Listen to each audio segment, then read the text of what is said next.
Uh-oh. Yo, so I just realized I probably had that whole thing on mute that entire time I was talking. Uh, You did. I didn't hear a word. All I heard was the I didn't hear a music word and not you a word saying. you said. Yeah, I didn't hear a oh, word you wow. saying. All right, so let's try it again. We are here at SECZN for going into week 13, ranking our SEC teams. Tried to time this up so that when the college football playoff rankings start, we'll be about maybe at halftime of what we do, so we can go ahead and get into that. Man, how y'all feeling? Let me go ahead and introduce the panel, man. A little behind, so I got Vandy Chris. Vandy Chris, how you doing today, man? Man, I am just doing peachy. I just got some wonderful news about my head coach, Mr. Clark Lee. He was called yesterday afternoon by Chancellor Deermeyer at Vanderbilt University to come out for a steak supper. When the chancellor calls you and schedules a supper, you don't tell him I fast on Monday. You say, where are we eating? What's on the menu? So they went out for steak, had a big steak dinner last night, and then the chancellor followed it up by calling a team meeting this morning, met with the team for an hour and a half. I'm telling you, you know what that means. Clark Lee fixing to get paid and extended. I'm happy. We'll see. I don't think he want to leave his alma mater, though. I think he's there to stay. So I got Nick Fraser. Nick Fraser, how you doing? Water Cooler Talk Sports.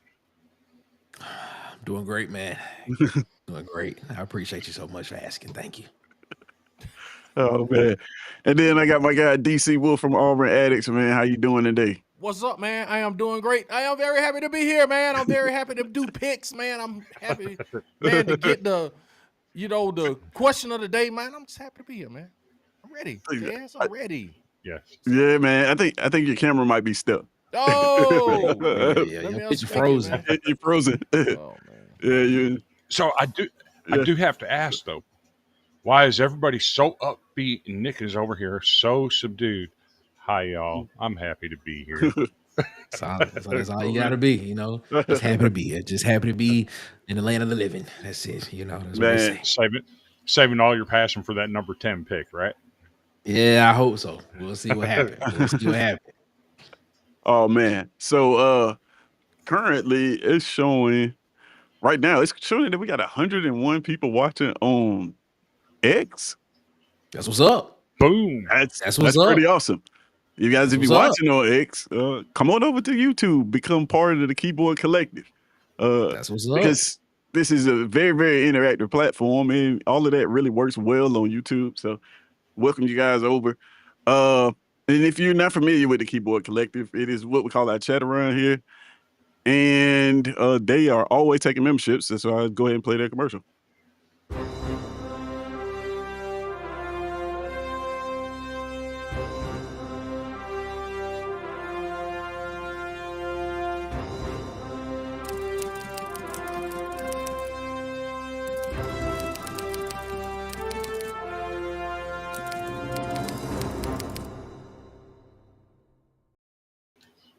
All right, so yeah, to become a member, all you got to do is hit that subscribe button on the YouTube channel. DC, you got you in here twice. Hold on, there we go. All right, so now that we got that rolling, so make sure if you want to become part of the Keyboard Collective, where your comments are the currency, you go ahead and hit that subscribe button here over on YouTube, and that way you can become part of this conversation. All right, so fellas, as we do about this time, we go ahead and start our question of the night. All right. So let's go ahead and have that. I got one that should be interesting. And it is simply, let's see. Which open SEC job has the best roster? Got 4 open jobs there. Which one of these would you say has the best roster right now, from a roster standpoint? And you guys know how to chime in on that. If you think that Arkansas has the best roster, hashtag ARK in the chat. If you think that it's Auburn, hashtag AUB in the chat. And if you think that it's Florida, hashtag FLA in the chat. And of course, if you think it's LSU, simply hashtag LSU in the chat. All you got to do is hashtag, and we're going to keep track of that throughout this night. And I'm really interested in that because we've had conversations about the best job, but I'm wondering what people consider is the best overall roster. All right. That they'll be walking into. And of course, if you can't vote in this channel right here, it's because you're not part of the collective, right? So go ahead, subscribe, and then that way you can become part of the collective, and that way you can make your voice heard on the YouTube chat vote question of the night, right? Become part of the conversation here. All right. So we won't hold you guys up too much longer. Let's get to this ranking stage. We had some interesting games this week. What you guys think about college football this past Saturday? I know us Auburn fans, we had an off week. What you guys think about this week and everything that happened? It was Are we getting closer to that 3-loss team making it to the playoffs? I don't think so. I don't think so. Let me chime in on that one. I don't think Let me chime in on that. Let's say Vanderbilt wins that. Let's say Vanderbilt wins out. They're 10-2. Oklahoma wins out. They're 10-2. Texas wins out. They're 9-3. Right. Are you going to tell me that Vanderbilt and Oklahoma are both getting in ahead of Texas? Yes. I don't think so. Yes. Yes. Because then you're saying Texas. Then you're saying head to head does not matter. But you gotta think about wins and losses matter maybe more head to head. You gotta weight the wins and losses also. You see what I'm saying? It's like, and we're gonna pick tonight, but it's kind of like if you're gonna take a undefeated team versus a one-loss team. You know what I mean? Or a 2-loss versus a 3-loss. You know, the win holds weight also. And I think a win with Vanderbilt having only 2 losses and Texas having 3 losses in the SEC, it would weight like that even if we were in the old system with divisions. Vanderbilt would be ahead if they had 2 losses in conference. Okay, and then Texas has 3. So even though they won the head to head, it used to be like a half a game. I would agree with that. Yeah. Go ahead. Yeah, I would agree with that typically, but in that situation where you've beaten both of those teams, I think I can see a scenario where the committee would say, okay, this team did lose 3 games, but they beat both of the 2 teams that are directly ahead of them. So we have to put them ahead of both of those teams. That'd be the only way I see a 3-loss team getting in. So what do you do with a 3-loss Texas team if they go out and beat the number one? Well, not the number 1 team in the country, but they go out and beat Texas A&M. I guess it depends on what happens with the rest of the. It depends on what happened with the rest of the country too. Particularly the ACC. The ACC is, I think, is the one conference that can kind of throw a wrench in things.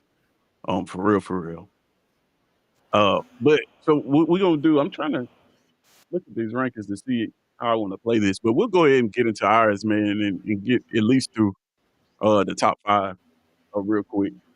And then we'll chop it up about those rankings as they drop. Hopefully I can get some graphics to put up on here too. So check this out. We gotta add you guys to the wheel. All right. So let's go ahead and do that. Fill this back out.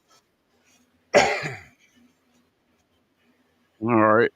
So we got DC, Andy, Chris, Nick.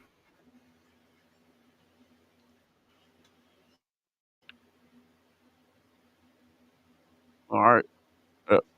That's everyone. And we're going to put this up and see who goes first. We know our tried and true method of doing this. It is the wheel of luck, we call it. So let's give it. Hold on. I'm trying to get it on the screen here. Boom. All right. We'll go ahead and give it a spin real quick.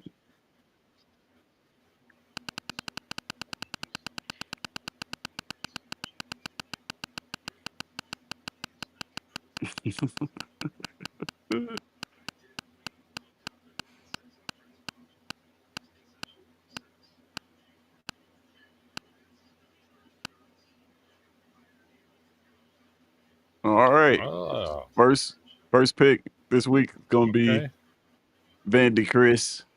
Right, And all right. so we're gonna continue to see who gets the next one.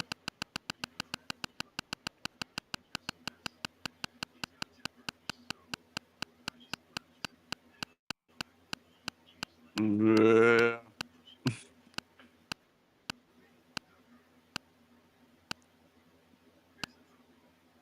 And that one's gonna fall on me. So I got the second pick. And then now between DC and Nick, let's give it a spin.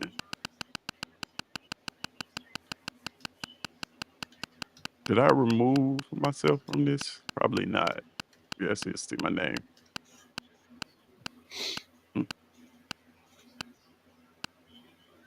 I hope I don't. All right, so let's let's remove that. All right, now let's give it a spin. All right, man. You know, I didn't realize that this wheel takes this long to spin. it looks like you're still in on it. Yeah, I don't know what's going on with that. All right, so this is what we're gonna do if I win again, which I shouldn't. Okay, so you guys pick who wants to go third, who wants to go last. I'll go last. I'm not gonna spin it again. All right. So we gotta iron out that. I don't know what that was about. All right, so with the first pick, Vandy Chris, we'll go ahead and get you on the timer here, and we're gonna get it started. Tell me, going into week 13 in the SEC, who do you got? This is not rocket science. This is the easiest pick of them all. I'm going with the Texas A&M Aggies. They are the only unbeaten team. They might have the best win on the season of anybody in the SEC with the win at Notre Dame. They have to be number one. Mm. So everybody in agreement with that. I'm almost sure. But tell us something else about Texas A&M we might be missing. They can come back. Marcel Reed might, yes, Marcel Reed might be the most unheard of player in America. What he does in that offense when they take care of the ball is absolutely dynamic. And there's a reason he's in the top 5 at the Heisman Trophy discussion, because that man is a leader. When his team was down and out, it didn't faze him a bit. He came out in the second half. He took care of the ball. He knew he messed up in the first half by not doing so. He led his team to a win. And I don't think there's any question that he's absolutely deserving of the Heisman talk. Yeah. Yeah, I mean, I don't have, like you said, this is a pretty clear-cut win. They haven't lost a game. They look great in most of the games that they played. So we'll go ahead and move on to the next one. I think everybody agrees with this pick. This is where it should start getting interesting, though. This is where it should start. All right, here we go. Here we go. I'm gonna go with the second pick. It's Dwight saying, "Don't start with him." Second pick, man. I'm gonna go Georgia Bulldogs. You got to, man. I'm going Georgia Bulldogs as the second best team in the country, conference this week. And it's pretty simple for me. This is a team we had ranked number 3 last week, and one-loss team playing very, very well, playing very disciplined Georgia-esque, Kirby Smart-esque football. What can we say about Georgia that we hadn't said already? Right? They go out and they absolutely handle a Texas team. Right now, I know Texas has had their woes, but man, they look pretty. Georgia looked pretty good in that football game. So that's why I'm gonna go with Georgia. Any pushback? Anybody don't like that pick or want to expound on it? I still think Georgia is a fraud of a team to some degree.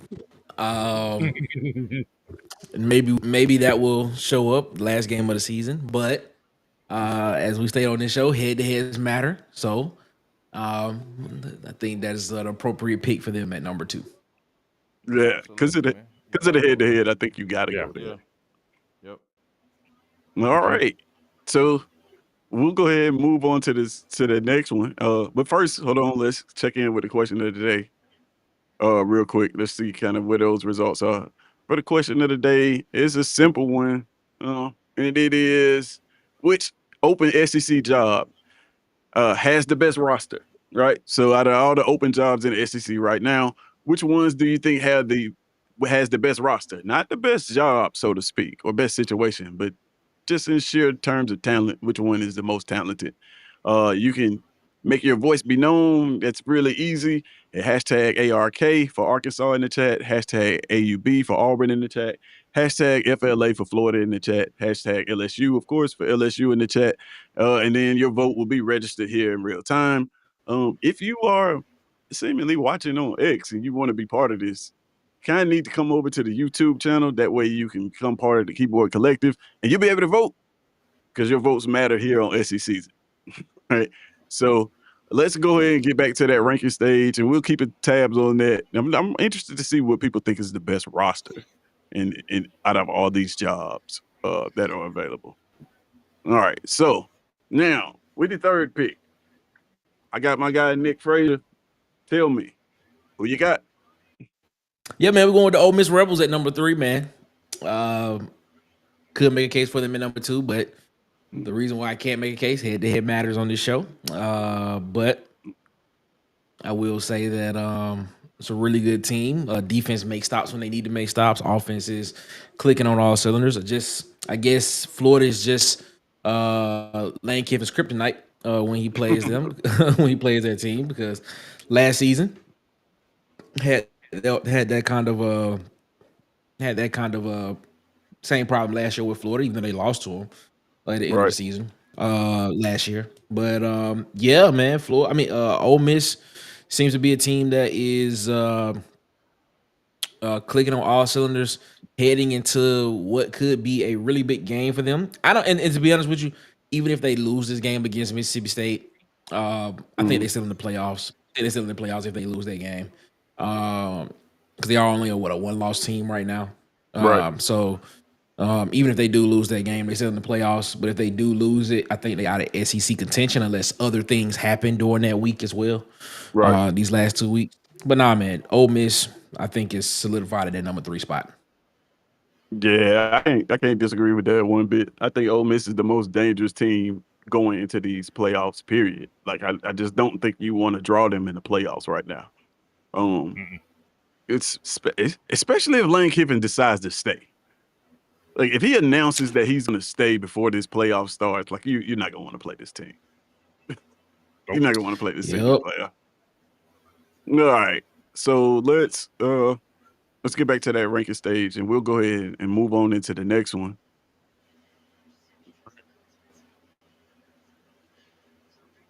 And that one falls on you, DC.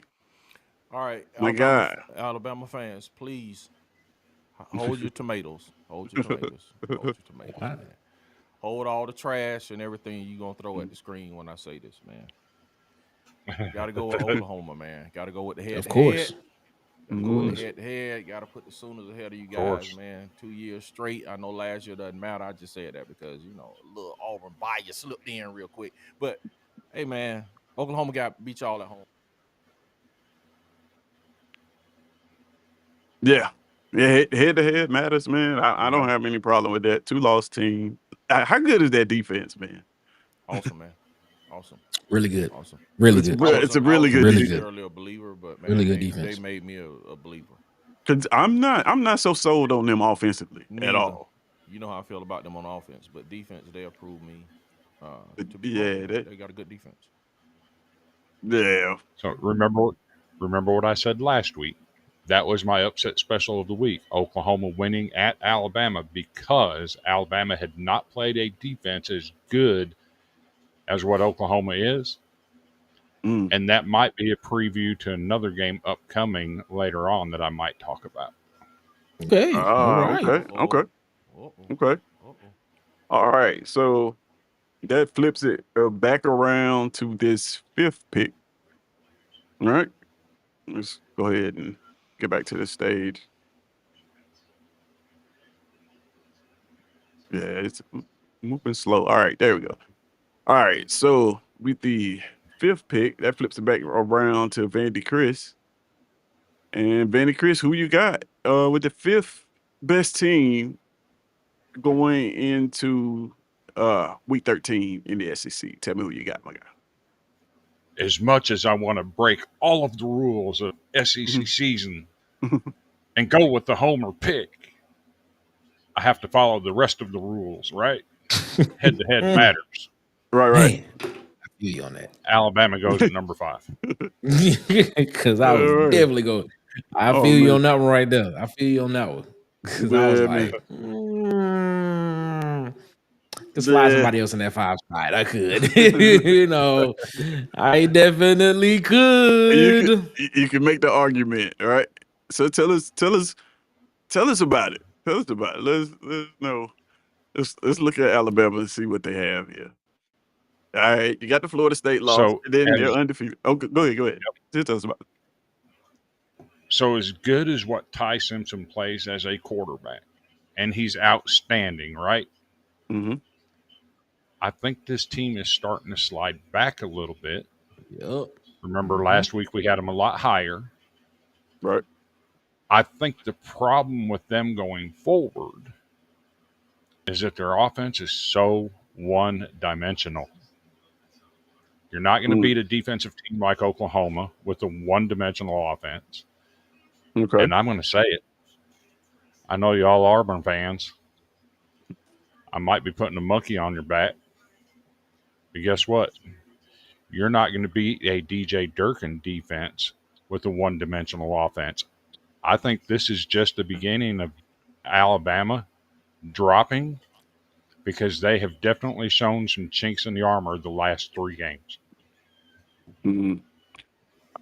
I mean, I can say the thing is like I don't think it's necessarily the last 3 games. I think this is just who they are as a football team. They're not even really trying to run the football for real. At all. It's I guess it's just the plan, you know. And they've when you look back at Kalen DeBoer at Washington, he lived in close games. It's just what he did. He got all the way to the national championship, winning close games, and I think that's a lot of what you're seeing with this football team. They're gonna have to survive a whole bunch of close games. Now they got a quarterback that can make all the throws and he can get them out of a lot. Like what? You gotta think about this. What would this team be if they had missed on Ty Simpson? They might be a right now. What kind of team you be looking at? Maybe 6 wins. Yeah, so I think they just are who they are and who they've been the entire year. I don't know if you may have been able to play this Oklahoma game in week 3. You got the same results. It's not like they just like Oklahoma didn't stop them from running the football. They just don't run the football. They don't.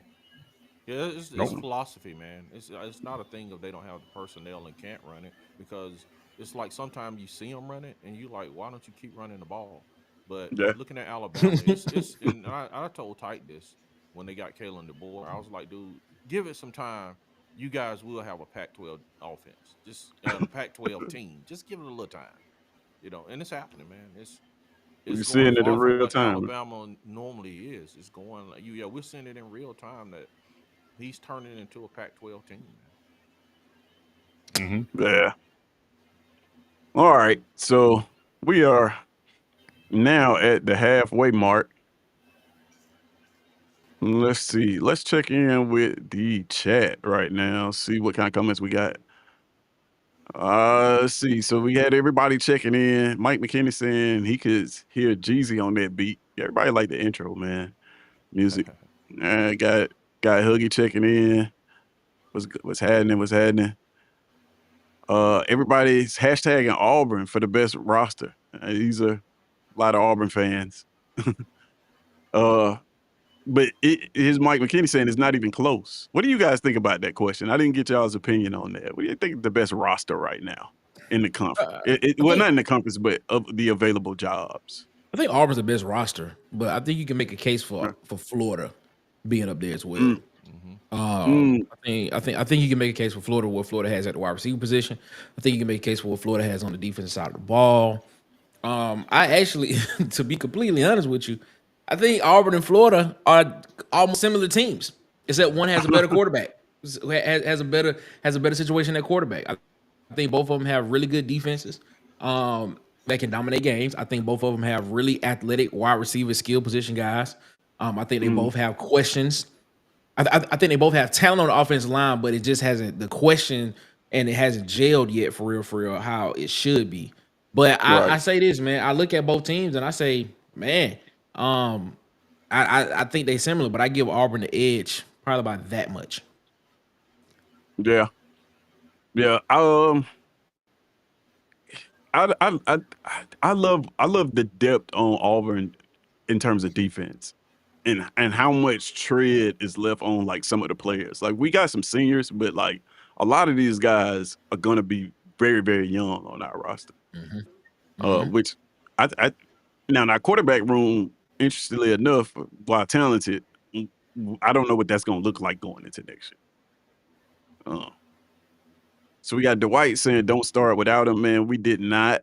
You got Latoya checking in. What's going on, Latoya? You got people cursing, saying words that we can't say.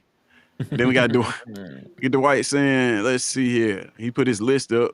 He's got Georgia, Texas A&M, Ole Miss, Oklahoma, Alabama, Texas, Vandy, Tennessee, Missouri, and then Kentucky. All right. What do we think about that? Well, that's just so far, right? Yeah. So you got Georgia #1 team, though. What do we think about that? Nah. I can't move. You got Georgia over undefeated Texas A&M. I mean, no, I'm good on that. So you're good on that one. He's given credit. I mean, he's given credit to Georgia for beating Alabama and Texas. Those are two really good wins. I can see his point. I still think you got to put the undefeated team first. Alabama lost to Georgia lost to Alabama. Yeah. I don't know if I would. I keep getting that game turned around the wrong way. Georgia, to me, Georgia is a fraud of a team to me. Georgia has skated by. Georgia has skated by in a lot of games. I think this past game is the game that you actually saw them play coherently and consistently from the first quarter to the fourth quarter. There are other games on this schedule that Georgia has played where you can actually sit there and be like, if that didn't happen, Georgia loses that game. That's what you're saying. I mean, I'm telling you, man, Georgia to me is particularly coaching. What y'all talk about when y'all talk about coaching? That's what it talks about. Which games are we referring to? Tennessee being one of them. Ole Miss for one. Tennessee and Auburn. Just being real. Those three games right there. And I'll add Florida in there because technically that catch that they called an incomplete pass to Studevate, I can't remember how you say his last name. The Florida wide receiver was Studevate. Right. They called it an incomplete pass. If that play is overturned, if that play is overturned and it's called a completed pass, Florida legitimately keeps going down the field and they score and they win that game, coming off a bye week. Yeah, my only pushback is like Georgia can do this all the way to a national championship. That's my point. That's my point. That's the reason. That's the reason why I say the last 2 weeks, Mississippi State and Texas have been the games that you've seen them actually play complete games all the way through. And I can even say in the Mississippi State game that when if State would have kicked the field goal and made that game 17-10 and the momentum would have shifted and it would have kept going because the defense was playing actually pretty decently in that game, that game probably would have. I'm not saying Mississippi State would have won, but it wouldn't have been a 20-point win from Georgia because momentum is something that's real in football games. It happens. It is. Yeah. If you kick a field goal in that particular moment instead of going for it on 4th and 6, Jeff Levy, even in that situation, now you're only down by 7 points. Defense playing well. There's only 6 minutes left before halftime. Your defense was playing good enough to get a stop and to get a stop to where you can get the ball back and come back and either put another field goal on the board or even tie the game up going into halftime. But that's what happens when you have aggressive coaches like that. But nah, man, I look at this Georgia team and you watch them, just look at it like, man, it's a lot of like, what if this didn't happen? Like, what if Auburn beat Georgia? We seen it having a different conversation about Auburn, and we have a different conversation about Georgia. It could be.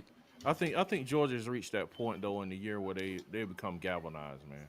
And they know who they are right about now. They have their philosophy down. They know who they are. They've been through the fire, man. I think they're galvanized now, man. I think you'll see a different Georgia team down the stretch. Yeah, I hear what you're saying.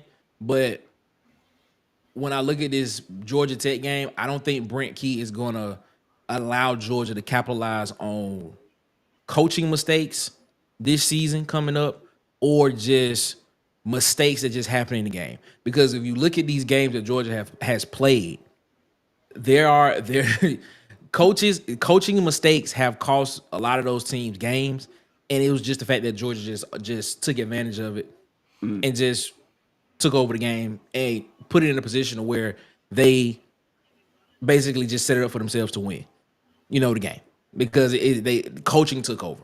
So I get what you're saying about them feeling galvanized, but I also feel like a lot of that was just mistakes on their opponent as well, and they capitalized on them, and you got to give them credit for that. Man, that's interesting. I mean, they Georgia. Is that what you just said though? They capitalize, and you have to give them credit for that. And as much as I do want to like, they're just not if you're not a Georgia fan, it's not an easy team to like. Like, they like the Spurs. Like, you know what I mean? For real, like if you're not a Spurs fan, it's just not a real easy team to like. But it's effective and it wins. So like, what can I say about that? But so at this point though, let's go ahead and pull up these college football playoff rankings because they came out. We'll chop it up about that real quick before we get back into our rankings. Wow. And let's see what we got here. So we can get this on the screen. So this is the day. I'll move this over so we can see. This is the day. Boom. All right. So immediately I look at the losses. Oklahoma moves to number 8. Alabama moves to number 10. Looks like 1, 2, 3, 4. Is it? Am I miscount? No, 5 teams. It's only going to be 4. 5 SEC teams. It's only going to be 4. Yeah. Maybe 3, depending on what happens with Oklahoma. Yeah. So what we think about this one so far? I think it's setting up to exactly what it's going to be. I think you'll have 3 SEC teams in the champion. I mean, in the playoffs.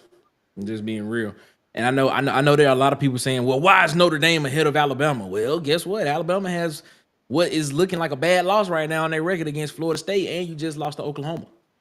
As well. Florida State loss could come back to haunt them, man. Exactly. Really could. And the way that Notre Dame is looking right now with the eye test, what a lot of people are saying the eye test, Notre Dame looking unstoppable because they definitely hyped up this Pitt game this past weekend as Pitt was gonna come in here and make this a game. Man, I literally clicked over from the game for like 5-6 minutes. I clicked back over, it was 14-0. I said, man, Notre Dame about to beat Pitt. They're like, y'all done brought Aaron Donald back to retire his jersey on the day that y'all get blowed out. Like, come on, man. Come on, man. At least Auburn made it a close game against Georgia. But I sit here and I look at it, man, and I just say, I think you're gonna have 3 SEC teams that potentially end up making the playoffs. And I think your best shot is potentially that 3, 4, 6 seed. So like even looking at those matchups though, Notre Dame at Oklahoma is a football game. Miami at Ole Miss is probably trouble for Miami. And Alabama having to go UT to Eugene. That's man. I don't know. I just think that first round is so. I don't know. It's tough to ask a team to go on the road after you play the entire season and go on a road trip and win a football game against some of the best teams in the country. I think this ends up being another year where the home team wins. All the home teams win. Even if it doesn't shake out like this, because like just looking at the matchups, say for example, Alabama at Oregon. I would feel a lot different about that game if it was at Alabama. But this isn't concrete yet because we don't know who else is going to make it. See, they got the first team out, BYU. Second team out is Utah. So no SEC teams fall within that range of just being knocked out because of lower conferences moving up. Yeah, you do. You got Alabama. But. Well, I'm talking about just currently right now. BYU is the first team out, and Utah is the first team out. Yep. Alabama would be the first. Will be one of the first team out because you don't have an ACC champion up there. They would get the 11. They would get the 11 slot, and then Tulane would get the 12. Right. Alabama would make it in. Okay, yeah, you're right. They're number 10 team. My bad. That's right. You're right. My bad. They're number 10 team. So yeah. So I got to chime in here. How do you move Miami? How did Miami jump Vanderbilt in the first place? That's my question. The green and orange logo. The green and orange logo. Second question. How does USC go from like 20th last week to 15th this week? This is the committee telling the SEC, we're going to do everything we can to ensure that you don't get more than 4 teams in the playoffs. That's what I see happening. And then nobody wants to talk about the G5 spot. Yeah, it should be James You got Madison. Tulane ahead of James Madison and North Texas.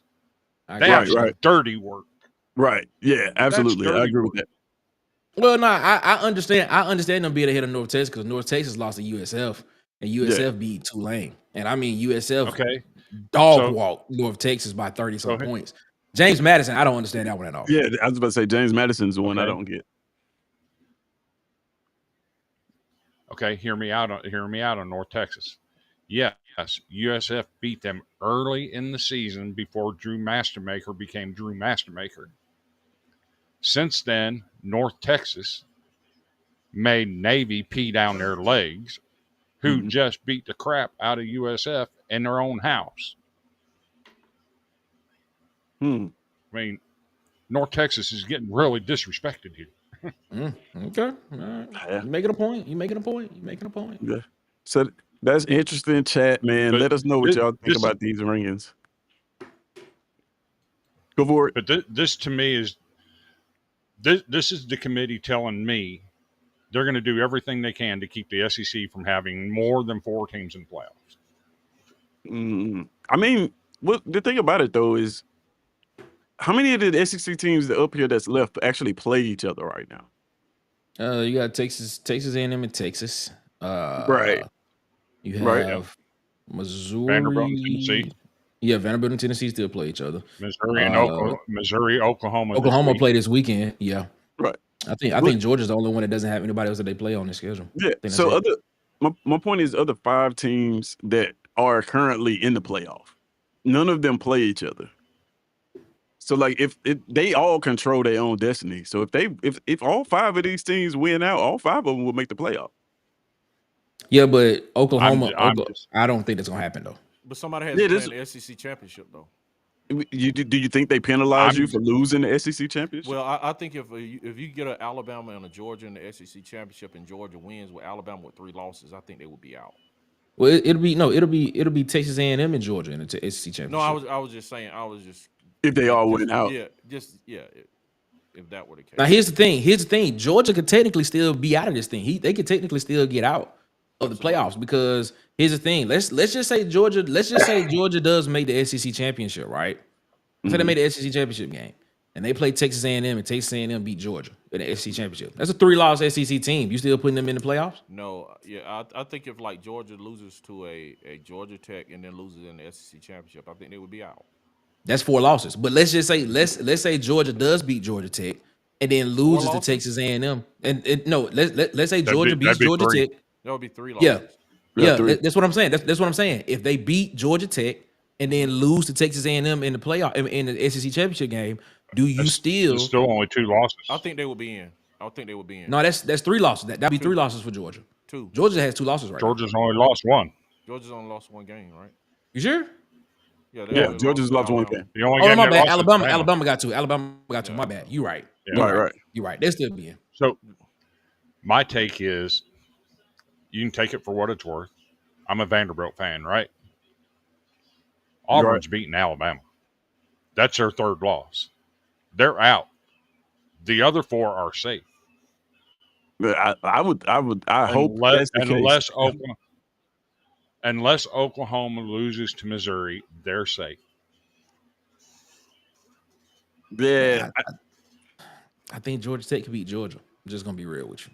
So we got Chip Wood saying That's dropping fair. Bama to 10, saying we don't want you to make the playoffs. So it's basically what he's saying. And he's a new follower from Twitter, man. So congratulations. Thank you so much. Shout out, Chip. So, and then he says, afraid if we OM lose to Mississippi State, we fall out. All right, okay. No, Nick, you spoke on that earlier. So I think they're still in. You think that Ole Miss can lose that game and and still get in? Yeah, and still fall out. Yeah. And still get in, right? I think they're safe. Yeah, I think they safe. Even like that. That's the reason why if they lose Mississippi State. I still think Ole Miss is still in the playoffs. Because here's another thing. Even if Ole Miss loses to Mississippi State, that's still only 2 losses. They're still ahead of Oklahoma because head-to-head matters. Yep. Right. And he says, remember all the bye teams lost. That's very true. All the bye teams did lose last year. So that's something to look out for. I mean, let's see. Let's hypothetically speaking, let's take a look at that real quick and see what would happen. What does that look like? All the bye teams losing. So man, so what you guys are telling me is if Ole Miss lose to Mississippi State, they're gonna only drop 1 spot? I think they're gonna get shafted, bro. I think if they lose to Mississippi State, if you saying they got to stay in front of Oklahoma, that means they only drop 1 spot. After losing to a unranked team, you know what I'm saying? You're gonna drop more than 1 spot. If you look at what the committee's look at how they're. It's just. I'm not saying it's right, but I'm just looking at how they are ranked. You feel what I'm saying? It's how they are ranked. Right. They're number 6. So okay. So if they lose Mississippi State, how far are they gonna drop? Man, they're gonna have to drop to number 11 if they lose to an unranked team. What? Dude, no. I don't think about. I'm just saying how they're ranked. Yeah, that's true. You cannot. But it will also you cannot just let them drop right behind Oregon, and that's it. You can't. They just did it for Alabama. Okay. They literally just did it from Alabama. Alabama dropped from number 5 to number 10. To 10. That's what I'm telling you. So I'm telling you, Ole Miss would drop behind Alabama. I think that's just my opinion. If Alabama loses, Alabama out. No, I'm just saying.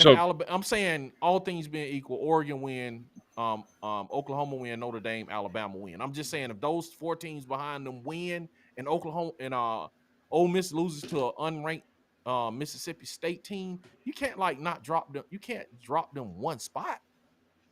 Okay, but hear me out, DC. If you look at what they've done, the only case where a head-to-head result didn't matter is Notre Dame and Miami. They're 2 teams with 2 losses. That's the only case where the head-to-head isn't lining up with where they're ranked.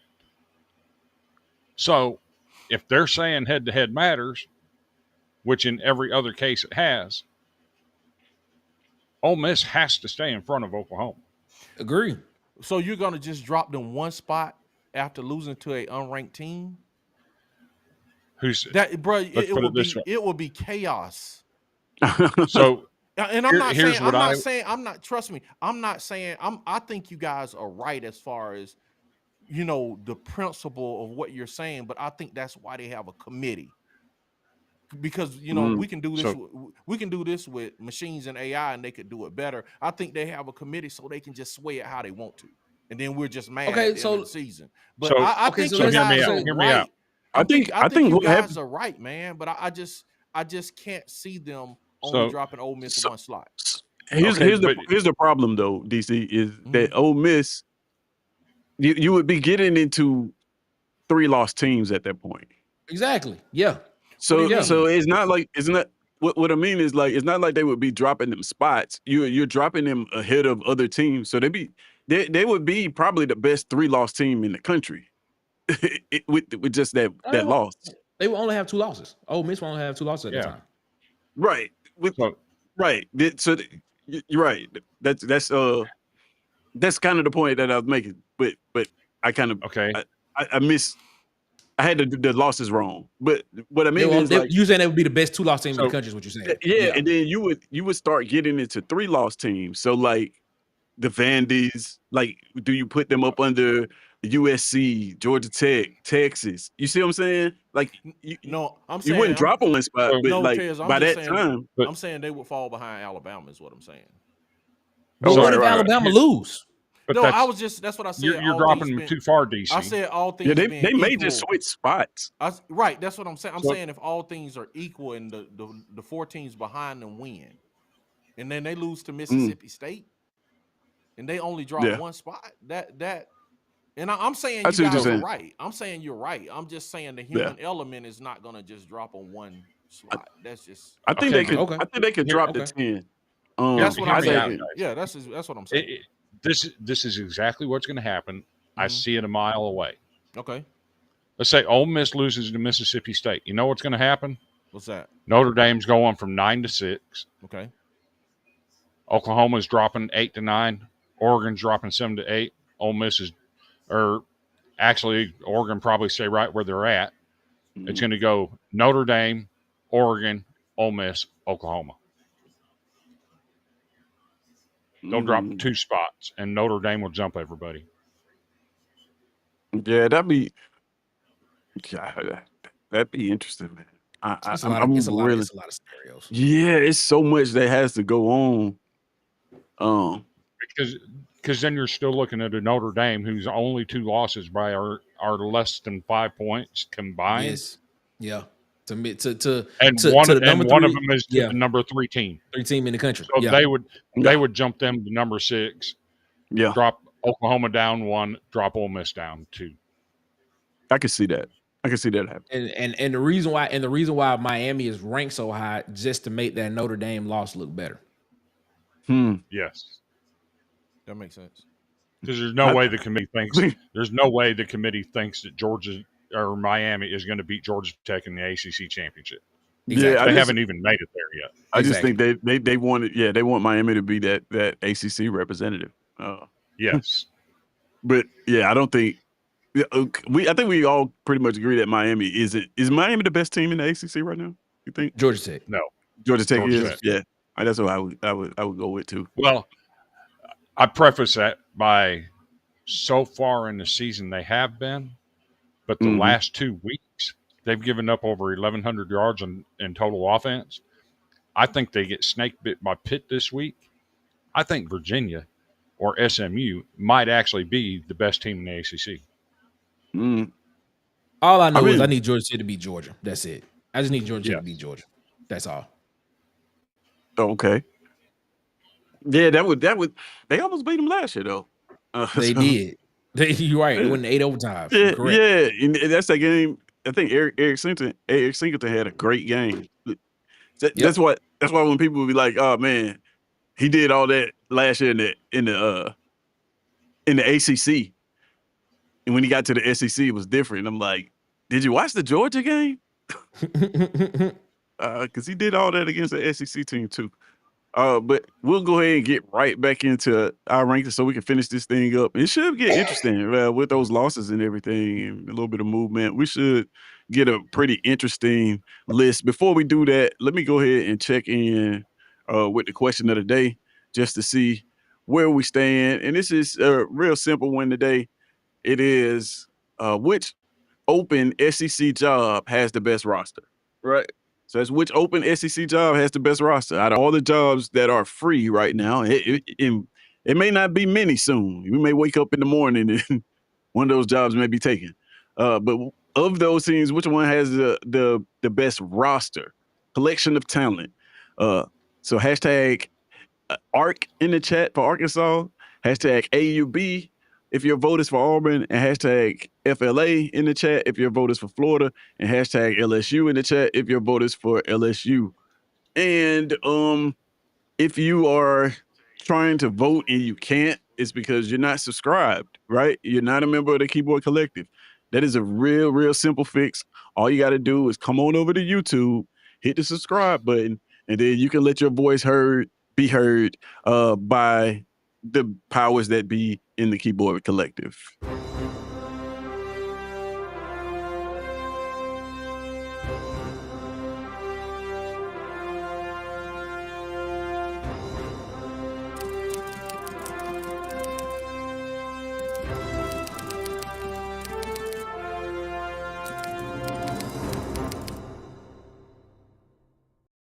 Yeah, so by all means, come on over to YouTube, hit the subscribe button. That way you can get in on our question of the night, become part of this conversation as we continue to rank these teams. So, fellas, here we are at number 6, and I think that falls on me. Yeah, it does. All right, so this is going to be interesting because this is one of the rare times I actually don't have a list pre-prepared. But without research or anything, I'm going to go with Vanderbilt as the number 6 team in the conference. Going into week 13. I think, Vandy is Vandy. And it's weird that we're saying that this year. Vandy is Vandy because they've been consistent, right? They are who they show up to be every week. On the bye week, can't drop them down too far. But, I mean, very disciplined team. That Auburn game, actually, as much as I love the game plan that we played, Vanderbilt, that game did a lot for them, I think, nationally, seeing that offense being able to perform like that in drop back passing game. And albeit our defense had some busts, but man, seeing them able to win like that was impressive. Anybody, what do y'all got to say about that pick? Agree with it 100%. It's exactly what I have him at on my personal list. I think Vanderbilt has shown you all season long that they can come back from deficits and win, starting with the Virginia Tech game. Yes. And then with the Texas game, coming back and almost winning that game, and then coming back against Auburn and actually winning the game. I think Vanderbilt is a very balanced team. And if some things fall some ways, and if Vanderbilt some kind of way can sneak into that playoff, I think Vanderbilt will probably be the team a lot of teams don't want to play. The way you feel about Ole Miss is the way I think people feel about Vanderbilt. Yeah. I agree with that. I think Vanderbilt, I mean, you don't want that game first round. You don't want to go to the Nashville first round and play against that guy, 5'10" Lenore Sellers. Like, you don't want to play against that. Man, I think this is still impressive though. Like, I gotta when I look at this, and I know a lot of this came from, and Benny Chris, you can speak to this, but like I know a lot of this came from in the portal and getting players and the rule changes and all of that. But man, Clark Lee is doing a phenomenal job at Vanderbilt. I have to give credit when credit is due. Now, we all knew that Jerry Keel came in with that offense and gave them a shot in the arm, but man, managing all that together, he's doing a very, very good job. So I have to give him kudos. I never thought that we'd be sitting here talking about Vandy as top 6 team in the conference and a legitimate playoff threat. Yeah. Hats off, bro. Hats off. So on that, 2 years ago, they started the year 2-0, finished the season on a 10-game losing streak, went 2-10. As soon as the season was over, 3 of our top 4 wide receivers in the portal, our entire quarterback room, -1 in the portal. Here's the interesting part. They were all told to leave because they were problems in the locker room. AJ Swan was a massive problem, talking about NIL money. He's just a sophomore that won 2 games as a freshman in the SEC. He's talking about NIL money and how much he should be getting. Will Shepard was doing the same thing. He went from being a top 10 wide receiver in the SEC to being an afterthought at Colorado because he was a selfish player. He would literally take, if the ball wasn't called his direction, he would literally stand in one spot at the line of scrimmage and not even move. These guys were told to leave. They finally got their ducks in a row with NIL. They're focusing in the right areas, which is in the trenches on the offensive and defensive line. This year, Vanderbilt spent $9 million in the transfer portal. All of it on offensive linemen. I think it's a metric and a way of doing business that can work for them and not have to spend the $25 and $30 million that everybody else is spending. You spend $9 million on the offensive line, you're getting good dudes. And 9 times out of 10, they're going to be fifth-year seniors that are experienced and weathered. I think it's a great path going forward. And I think it's only going to get better. And now with the news that I've learned tonight about the chancellor meeting with Coach Lee on Monday night and a meeting that the chancellor called, I think you're going to be seeing a lot more of Clark Lee at Vanderbilt. I think his name is now out of the coaching market. Yeah, I think so. I never saw him as a coach that was going to leave Vanderbilt. I just didn't think that he would leave. I guess the good thing about Vanderbilt recruiting too is like whenever you have a system like that, like, and we can speak to this being Auburn fans in the Gus Malzahn years, especially early on. Like you're really not competing for recruits offensively because what you do is a different type of recruit than everybody else in your recruiting base is looking for. You know what I mean? Like everybody's looking for one type of player, and you're recruiting a bunch of different archetype of player. So like you kind of get first pick at those players that do that thing very well. Only problem with that is sometimes when you're forced to play a different way, you don't have the horses to do so. So that's why like it's impressive to see Vanderbilt come out and win that game like that, even though it was against my team. I mean, just from a objective standpoint, like just seeing them win football games like that is impressive. So it saw something interesting this week.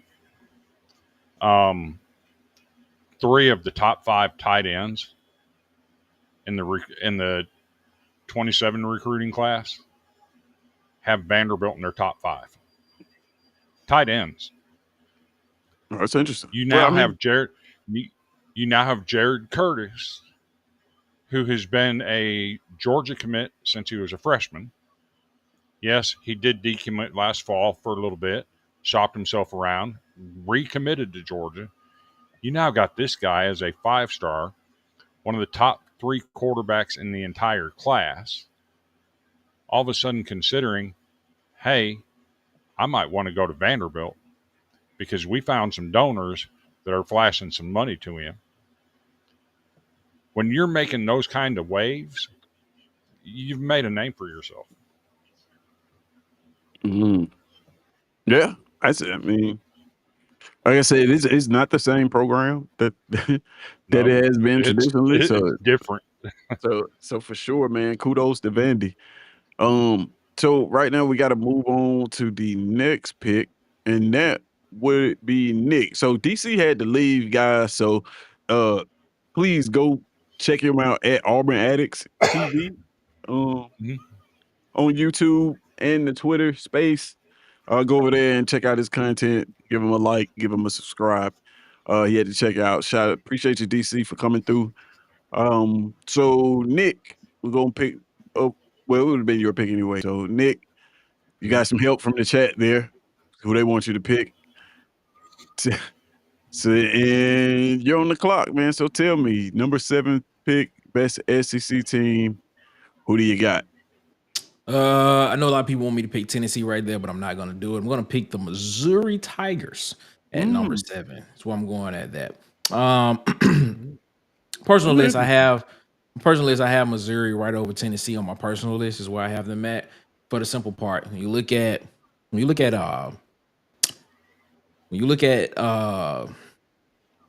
the head-to-head. Well, let's not say head-to-head, but similar opponents.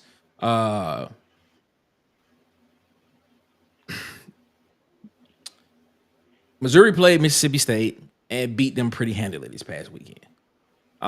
Tennessee played Mississippi State and went into overtime. I forget the other game that's a similar opponent. Let me see. You got is it up? I can't Alabama. Yeah. What you Alabama. looking at Missouri schedule? Yeah, I can't see it. Yeah, it's up. Okay, nope, it just popped up. There you go. All right. So you look at the Mississippi State game, and you look at what Mississippi State did against Missouri, and you see Missouri comes out and they beat them pretty handily. Tennessee played Mississippi State. That game went into overtime. All right. You look at the Alabama game with both of these teams. You see Tennessee went in and lost to Alabama. Now, Missouri did lose to Alabama as well, but that whole game, it felt as if, and I said this when it happened, if there was better quarterback play from Bo Priblett, Bo Priblett didn't throw one interception, did not throw one of those interceptions in the game, I think Missouri could have won that game against Alabama. So, and you saw it in the score, because offensively, they were keeping up with Alabama in that game. And it ended up being a 27-24 game. That is my reasoning of why I picked Missouri over Tennessee, because when you look at those two common opponents, they played better games against those two common opponents against the team that I have right below them. So I'm going Missouri at number 7. I mean, that's not a bad pick. I've been saying, has Missouri beat a good team, right? But when I was looking at schedules earlier, it's a couple teams in this conference that hadn't beat a good team. And we're gonna get to some of those, I feel like, coming up. So I'm not mad at this pick at all. What you guys say about that one, Benny Chris? I don't disagree. I could have made an argument for Texas in that spot, but I absolutely respect Missouri. And I think if they go out and beat Oklahoma this week, which is entirely possible because Oklahoma hasn't seen a run game like Missouri's got, and the word is Pribula is back this week. Yet to be seen. Just seen some reporting that he may be starting this week. Okay. That makes that team a little bit different. So we'll see if they can hold up here and maintain their spot. Yeah. The thing about it, though, is those are two tough games on the way out of this season, at Oklahoma, at Arkansas. Yes. Please don't sleep on that at Arkansas game. At the end of the year, going to their building with that offense. If he was playing, they're going to need him. There may be some excitement brewing in that Arkansas program that week if the media types around that program are correct. Yeah, we got coaches that got to come off the board, so that should be interesting there. All right, so let's see, because DC is out, that means it goes back to Bandy Chris. At number 8.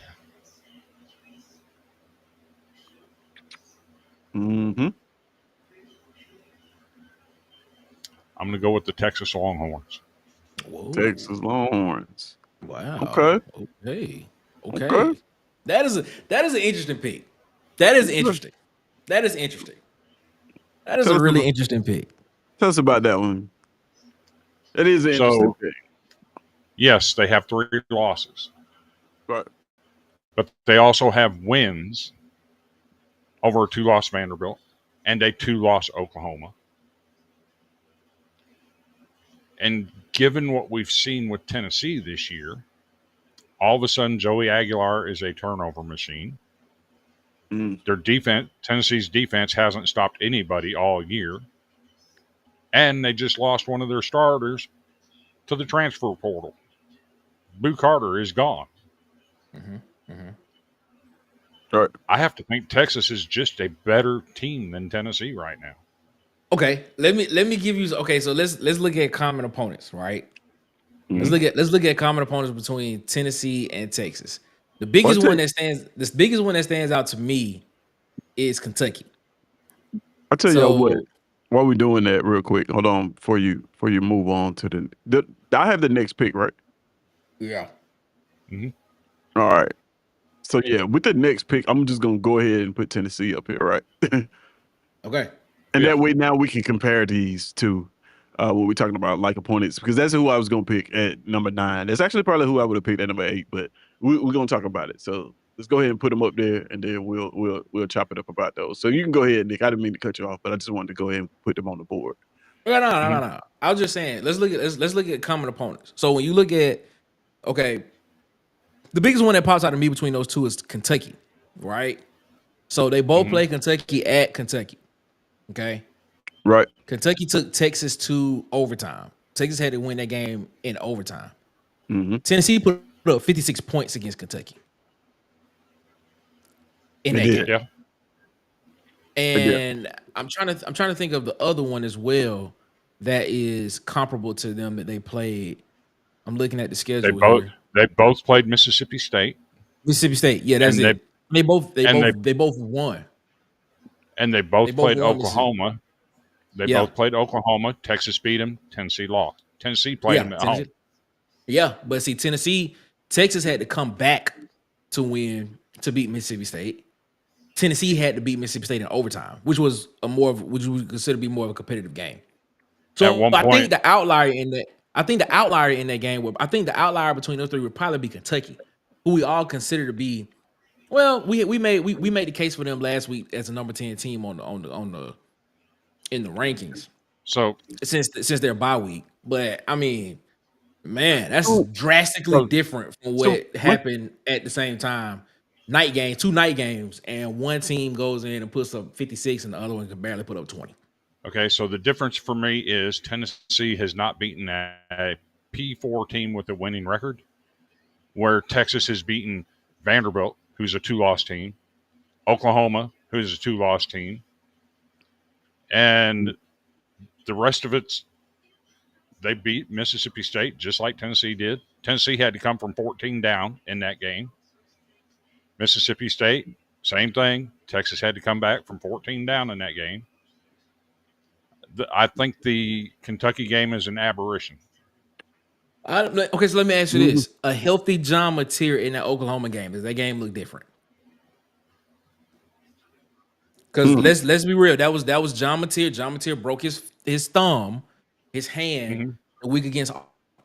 And then that Wednesday he had surgery. They had a bye week that week, and then the next week he was throwing the football again against Oklahoma in the Red River rivalry. So literally, I mean, 10 days from having surgery on a broken thumb. A healthy John Mateer in that game. That game looked different. Is that a 23-6 game? Just based off of what we've seen from Oklahoma in the past couple of weeks. Was that an aberration? It could be. I see your point there, yeah. So for me, I just look at Tennessee with 0 P4 wins over teams with winning records. Okay. I mean, that's fair. Trust me, that's fair. For me, I had Tennessee ahead of Texas. I just there has not. Okay, hear me out. there hasn't really been a game. Maybe you could argue Arkansas. And that's crazy because that's a win. Where Tennessee looked like a bad football team. Early in the year, Texas looked like a bad football team. That's an interesting point. Like in Tennessee, even in the losses, like that loss Georgia in overtime, Tennessee looked like a good football team through the first half of that game. Like even in the Alabama game, until that pick six, like a solid football, two solid football teams playing in this game together. That's a fair point. It's a fair point. There were points in Texas's schedule where they just didn't look like a good football. They did not look like a good football team against Florida. They didn't look like a good football team against UTEP. Yeah, I was just about to say that. Yeah, against some of those Group of 5 schools, they didn't look good. Yeah, and even the Oklahoma game, they didn't. I mean, they were able to win that game, but it didn't look like. It was clear that Oklahoma was missing a quarterback. I mean, he wasn't missing; he was there, but you know what I mean. He was injured. It was pretty clear that he wasn't. And then the Kentucky game, Texas was on the ropes in that football game. Mississippi State should have beat them. Yeah, I'm still mad at Mississippi State about that because I would have my 6 wins. Should have beat Tennessee too. Yeah, I would have my 6 wins right now. If I Jesus Christ. So like for me, it's like, and maybe that's just me. I don't know if you're even supposed to rank teams like that according to the rules. I don't know, but they just they've this whole left side of their schedule over here. I don't think they really look like a good football team in any of these games. The best that they looked was against Oklahoma. Well, excluding Sam Houston, but like the best that I think they looked was against Oklahoma, and Oklahoma was, quarterback was playing with 9 fingers. So that's why I have Tennessee ahead of them on the list. But it's definitely close. It's not like one of those things that's like, oh man, it's not even. It's super far apart. I mean, both teams have solid arguments for that 8 spot. My deciding factor is Tennessee's 0 P4 wins over teams with winning records. That's a massive black eye. That's a fair point. That's a fair point. That's a fair point. So, all right, man, we are getting down to the end game here where we pick the last team of the night. That pick falls on Nick. It rolled around. Yeah. I thought it into actuality, right? Falls on Nick. Before we get into Nick's last pick, because I'm sure he has to think about it. You got it already locked and loaded, Nick? You got to think about it. Yeah, I already got locked and loaded. I'm ready to go. All right, we gonna check in with the chat and go through some things real first, just in case you change your mind. But first of all, if you are just joining, of course, man, make sure you go ahead and hit the subscribe button and like this content, man. It helps us out. If you're watching on Twitter right now, head over to the YouTube, become a subscriber. That way you can be in on this conversation. All right. So let's take a look in the chat and see what we have here. We got T-Town Media, Jonathan, showing up, and he's saying, is that a threat? Is this a threat, Jonathan? I don't even know what that means. What does that mean? 2 weeks, Ted. We played him in 2 weeks. Oh, that's what he's saying. Oh, okay. That's right. So we don't take kindly to threats in Auburn, Alabama. I'm speaking for the team right now. Chip saying neutral party. Auburn's beating Alabama. That's what I'm talking about. I love it. Saying a loss to OSU is now understandable. Yeah, it is. Got Fan Addicts checking in. What's going on, man? What's going on? What's up, Fan Addict? Man said the Dogs beat Texas 35-10. Just yeah, man, you did. Look good in that game, man. that game went from really good for the first 3 quarters to really, really ugly, really, really quick. That fourth quarter was probably the ugliest quarter Texas played all year. Yeah. Yeah, you're right. All right. Mike McKinney saying Missouri at 8. Rob saying Mizzou could easily be 10-1. Yeah. What's crazy though, Rob, is like a lot of the teams in this conference are just like that. Like these schedules aren't as far apart as we like to make them seem. Like after the top of this thing right now, of course you got Texas A&M. Honestly, after Texas A&M, these teams are really close. Like any of these teams that we have listed here right now, even including Texas A&M, could on a neutral field beat any of these teams. Like there's not a team on here like you can pick one. Georgia versus Mizzou. Mizzou could possibly win that football game. Like it's not so far apart, and that's I guess that's the beauty of the SEC this year in this conference.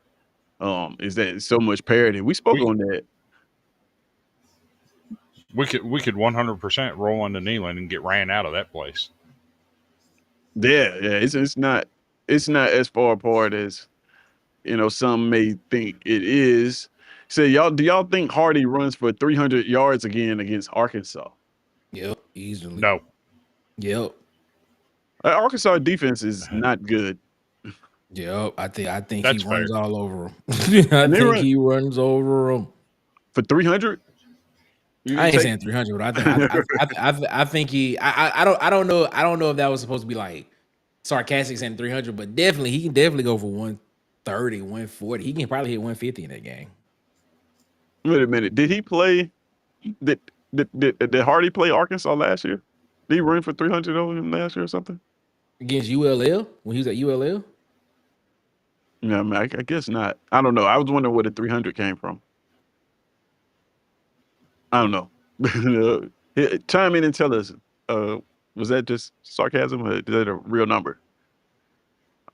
This is Tip saying Texas.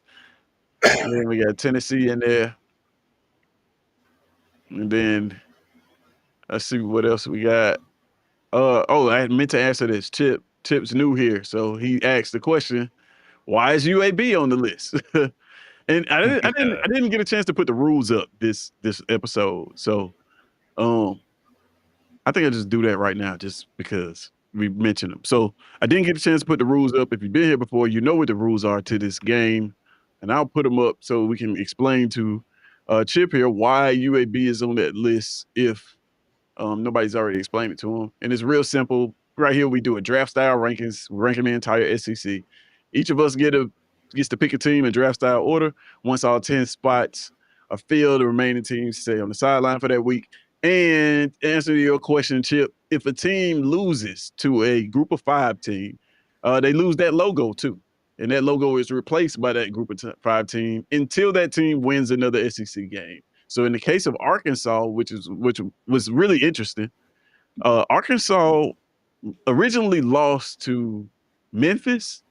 Yep.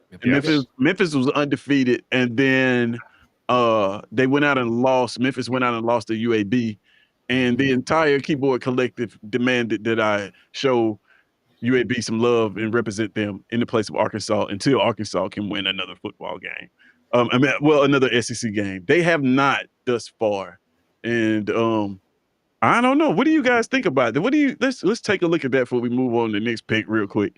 What do we think of Arkansas's chances of getting their logo back this year with 2 games left? And they happen to be 2 SEC contests. What are we thinking? Can Arkansas? We're talking about the number 3 offense in the conference, averaging 470 yards per game, but they're also giving up almost that same amount on the defensive end. You got them at Texas, and then you got Missouri coming into their building. What do you think? What do you think about Arkansas's chances of getting that 3rd win and getting their logo back and not going into next year with UAB? Because that's what's going to have to happen if If they don't win, we got to start next season with UAB. Surprisingly, they got a chance. I just don't think it's gonna happen. I don't think. Surprisingly, I think they have a chance to win some games because they can score. But I don't think their defense is good enough to stop anybody. Where's the best place for them to get a win? At Texas or Missouri? I would probably say Missouri would probably be the best chance. And the reason why I follow Twitter for every team in the SEC, right?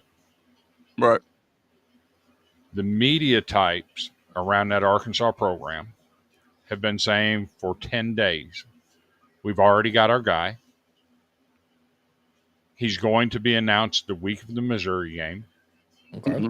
And it's going to throw the college football world on its head. Okay. They hinted that it might have been Franklin, and Franklin did talk to them. We now know that's not the case. We also know that it's not going to be an active head coach in another program. We also know that it's not going to be Bobby Petrino, because if it was, they would already announce him. You've seen stories over the last 10 days that Arkansas is talking to Ed O. You've seen pictures of Jimbo Fisher in a gym in Fayetteville working out. You're going to have an offensive coordinator with Jimbo Fisher, a defensive coordinator in Ed Orgeron.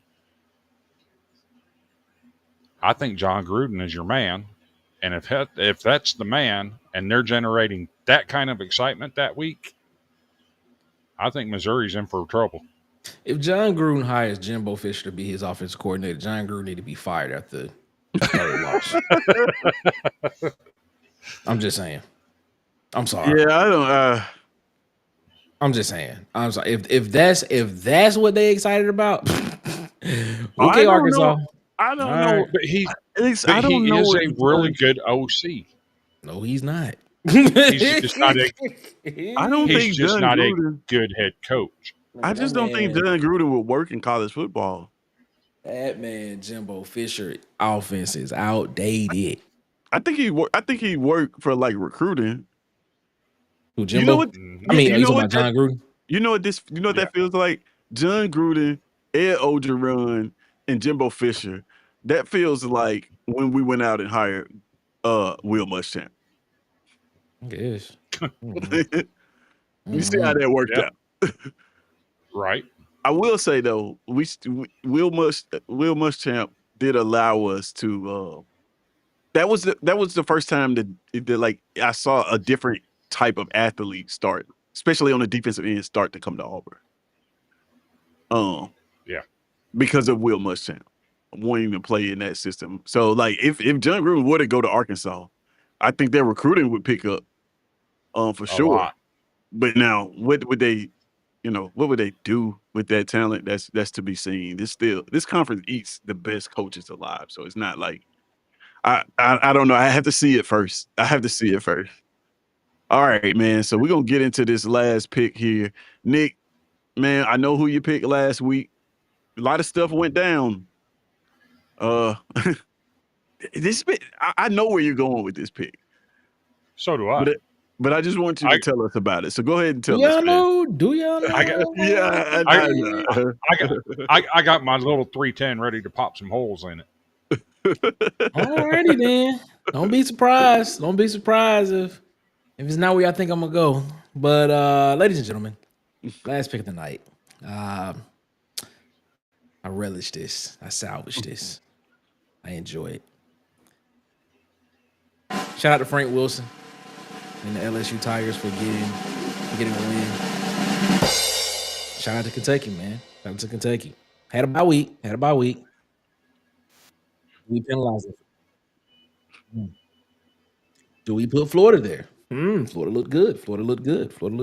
They did. Kentucky didn't have a bye week, though. Who did Kentucky play? They beat the hell out of a 10-0 Tennessee Tech. Oh, that's right, Tennessee Tech. That's the reason why I thought it was a bye week. Never mind. That was a 10-0 number 5 ranked Tennessee Tech team. You're correct. That was averaging 54 points a game. You're correct. But ladies and gentlemen, I am going to put in at number 10 spot a team that I think deserves to be there. I put them there last week, and I'm putting them there again this week. Give me Kentucky. The Kentucky Wildcats, baby. I'm putting Kentucky back at the number 10 spot again. Shout out to Kentucky, man. What a turnaround for Kentucky, man. Right? Shout out to Not Kentucky. so fast, my friend. Yeah, I know who you thought I was gonna put. You thought I was gonna put LSU at number 10? No, I was waiting for you to pick Kentucky because I'm ready to shoot some holes in it.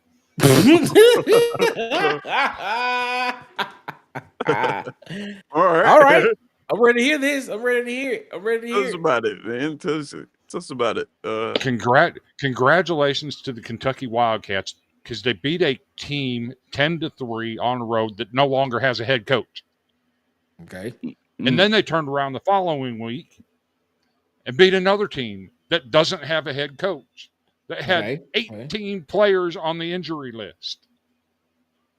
And then they played an FCS team. Okay. Show me where the credible win is at. Show me the credible win. It's a solid point.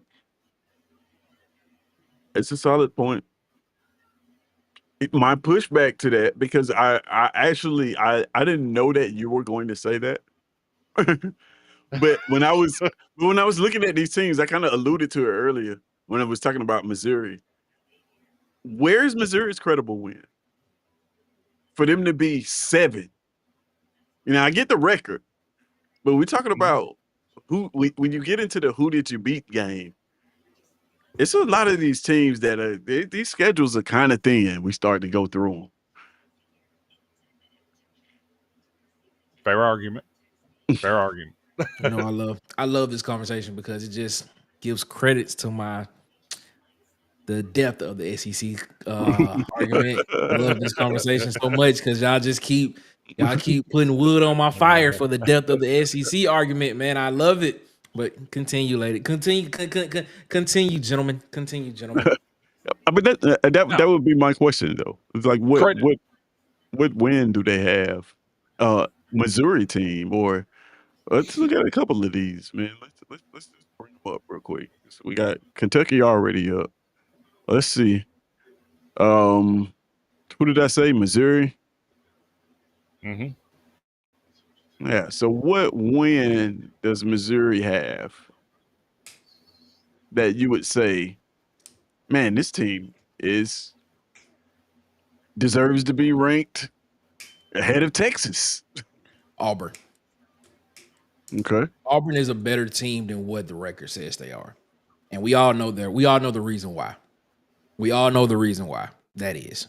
Let's just be honest about it. We all know the reason why Auburn is the way they are. And the reason why the way they are. We can't play that game with Texas, though. Right. No, we can. We can. We can play that game with Texas. Because Texas has a good win over Vanderbilt. Vanderbilt and is Oklahoma. And Oklahoma. You're correct. Right. You know, like we sit here and we talk about, well, you know, if Mateer was actually fully healthy in that game, was it a different game? Yeah, but they still lost the game. He still played in the game and stuff like that.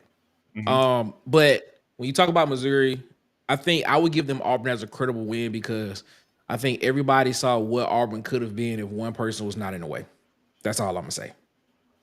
Okay. Let me ask you this. I want you to look at these schedules. Missouri.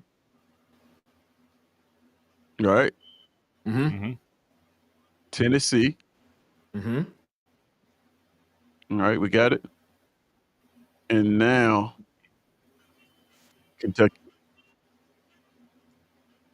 What's the best win on those schedules? So Tennessee's best win would probably be like if you had to put all those 3 schedules together and rank wins, what would you say the best win out of those would be?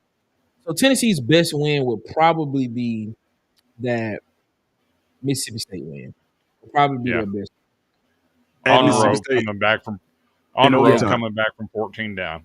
Yeah, that would probably be their best win. Kentucky's best win would definitely be Florida. Well, No. it depends on how it depends on how you view Auburn.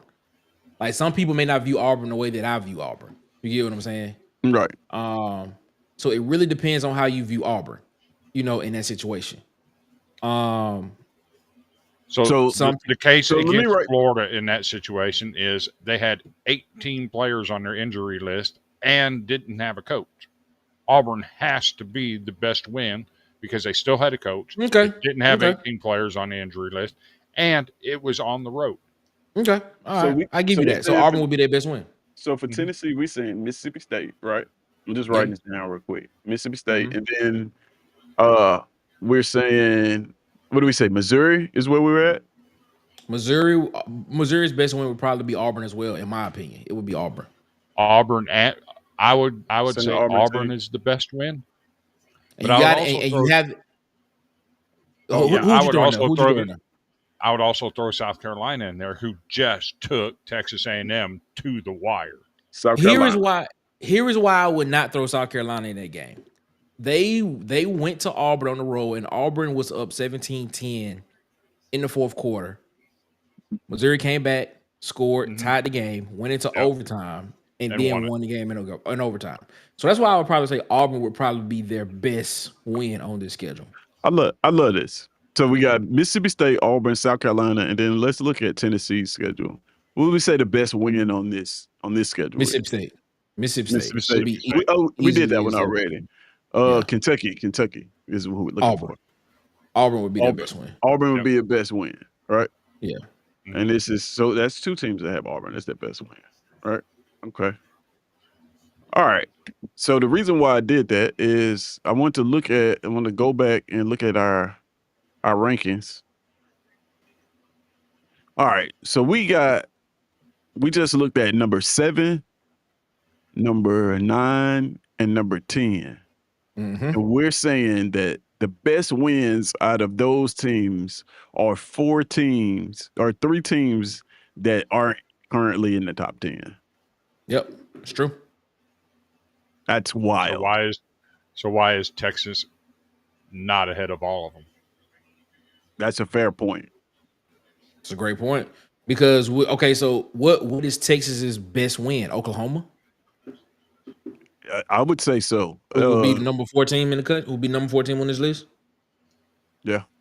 Yep. Yeah, I would say so. Vanderbilt. So they would have the best win. That's fair. That's fair. So did we just get that wrong? I don't think we did. Because I think I don't think we got it wrong. I don't think we got it wrong because I think you have to look at that. I think yes, that is true. I think that has something to do with it, but I also think you have to look and see how those games played. Vanderbilt came back, and if it wasn't for literally a onside kick that fumbled out of bounds, Vanderbilt wins that game against Texas, and they come back to win. The same thing we said about Missouri coming back to beat Auburn on the road. Vanderbilt would have did it on the road at Texas. We talk about Oklahoma. Now, mind you, even with Mateer being hurt in that game, I think Oklahoma was leading that game all the way up until like midway through the third quarter. I think it was like a 9-6 game. All the way up to like literally like the middle of the third quarter. And then after that, when they couldn't really, when you knew he couldn't throw the football and they started sending pressure at him, that's when Texas started, put some pressure on him. I think they caused a turnover in that game that set them up in some really good field position to score as well and stuff like that. So you look at that, even with him being hurt, it was still a competitive game for 2.5, 3 quarters. So I don't know, man. I don't know. I mean, I don't think we got it wrong at all. I'm just gonna be completely real because I think Missouri has been consistent all season. I think Tennessee has been consistent all season. And since the bye week, I think Kentucky has been probably the most improved team since the bye week. They've only allowed, since the bye week, 20 points or more against one team, and that was Tennessee. When Tennessee put up 56 against them. Other than that, they only allowed 16 to Texas. They only allowed, even though it wasn't a loss, they allowed 16 to Texas, but Texas had to get out in an overtime win. Auburn, they only allowed 3 points. They only had to put up 10 to win that game because the offense couldn't move the ball. And then Right. Florida, who went out the week before that game and put up 20 against Georgia. And if it wasn't for an incomplete pass, if it wasn't for a pass that was called incomplete, that should have been a completed pass, Florida should have beaten Georgia in Jacksonville, because that was a competitive game. And you go out and you only hold that team to 7 points, and you beat them, and you put up 38 against that defense. Yeah, I don't think we got it wrong at all. I don't think we got it wrong at all. Yeah. Because when you look at those two wins against Texas, like I just stated it, those are competitive games, and then just something happened, and then like I said, there was literally a onside kick fumble out of bounds that Right. literally saved Texas from not winning that game, from losing that game. But hey, I mean, no, I don't think we got it wrong. That's just me. I think it's pretty solid. Y'all in the chat, man. Let us know what you think about this list that we came up with here. The top 10. As you can see, it's Texas A&M, Georgia, Ole Miss, Oklahoma, Alabama, Vandy, Mizzou, Texas, Tennessee, and then Kentucky as the number 10 team. Man, so I gotta ask you guys, like we do always, which one of these teams on the sideline can we see moving up into this thing? LSU. I think LSU is probably the closest. They are. The thing to watch with LSU is who finishes out the season at quarterback, because Garrett Nussmeier did get hurt again last week in practice. Right. Is he going to play injured, or are they going to roll the dice and throw Van Buren out there? I think they're better off with Van Buren. I said that before the season started, and we'll see. If you turn it over to Van Buren, I think they have a chance to win both of those games and not just one. And this is what's interesting about Kentucky. I mean, not Kentucky, but LSU is that they are bowl eligible, right? With all the turmoil that they got going on down there. Yeah. If they hire a coach, does he coach in the bowl game? I mean, I think he has to, right? Mm-hmm. They hire a coach at the end of the year. Depends on who they hire. Yeah, no, I don't think he will coach the bowl game. I don't think he does. You don't think so? Nah. I mean, it's interesting. I don't know. Like, I think honestly, Western Kentucky is a game they could come out here and lose. I don't expect them to. But like, man, wait a minute. I don't expect them to, but I didn't expect the 23-22 Arkansas game either. Arkansas is talented on offense. I did. But a lot of that is, like you said, injuries to your quarterback. We don't know if he's going to be healthy. Van Buren comes out there against Western Kentucky, and he's not. I don't know, man. It's just, what are they playing for right now? I expected exactly what happened against Arkansas to win, but I thought Arkansas could actually win that game because LSU has not been able to put up points all season long. Right. Mm-hmm. Just look at this. Besides Southeastern Louisiana, the most points they put up in the game was 25 and a loss to Texas A&M. Wow. They're not there. They're not able to score the football. And didn't Van Buren play in that game? He did towards the end of the game. Yeah, they're better with Van Buren. That's crazy. Yeah, that is wild. So let's check on Mississippi State. Yeah, Mississippi State got to learn how to win, man. I just wanted to bring this up because they have this Egg Bowl coming up for Nick's bet. Who you telling, bro? I need to I actually think they got a good chance. This is one of those games that Lane Kiffin hadn't given you that game yet. That inexplicable loss yet. He's tried, but he hadn't achieved it yet. He tried it this past weekend. He definitely did. This could be it, though. This could be it right here. This is the thing, man. We sitting here let me just geek out on Mississippi State. All I want to say is I was correct about Mississippi State at the beginning of the year, and I hope everybody sees that. That's all I want to say. They are the most improved team. They've been competitive in every single game. Thank you. Except for Texas A&M. Well, no, even in Texas A&M game, that was a 14-9 game all the way up until the fourth quarter. Just saying. Fourth quarter, in the fourth quarter, Texas A&M got that machine happen. They scored 17 in the fourth quarter, and that game got out of hand. But every other game on this list, and I'm not even gonna say every other, but every game on that list on No, They've been competitive. they've been competitive in those games. It should have beat man. Should have beat Texas. Should have beat Tennessee. That's 2 games they had a lead in the fourth quarter that got away. Yes. Yeah. Yes. I think the only one that you can actually sit on there and say that they didn't have the chance to win by looking at the score was Georgia. Even the Missouri game, they had a chance to win that game. And turnovers, interceptions, come on. I'm not even gonna lie to you. How they lost that Texas game was baffling. Like oh my God. I'm like, how on earth did they lose that football game? So I have to ask you guys this. Okay. You look at that Texas A&M roster. You look at that team, how they've lost some of their games with the turnovers and the interceptions. We know that a certain quarterback played very well under Jeff Levy's leadership. Oh yeah, we already know he had Starkville now. Would they be better if Arnold had gone to Mississippi State instead of Auburn? Yeah, probably. Yeah, because I'm gonna say this. I was not a proponent of Jackson Arnold coming to Auburn when he was in the portal in the first place. I thought Auburn should have took Mason Murphy. I thought Mason Murphy would have been the better option at quarterback for Auburn. Malik Murphy, excuse me. They did take Mason Murphy. Okay. Malik Murphy. And that's what I'm saying. I thought Malik Murphy would have been a better option at quarterback for Auburn because, for one, he throws the ball with anticipation, and he's 6'4", can see over the defense, and he's not afraid. He's not afraid to let the football go. I thought it would have been better in the offense. In my personal opinion. And I genuinely asked that because I watched your show last night. I saw the conversation about your quarterback situation. It was just something we know that he's played well under Levy before. Exactly. Would Mississippi State be better if he was there? Yeah, because you saw him. You saw what he did in those games when he was at Oklahoma with Jeff Levy, and he looked. And that's the reason why a lot of people was like, "Oh, this man right here about to set the college football world on fire." He's about to set it on fire.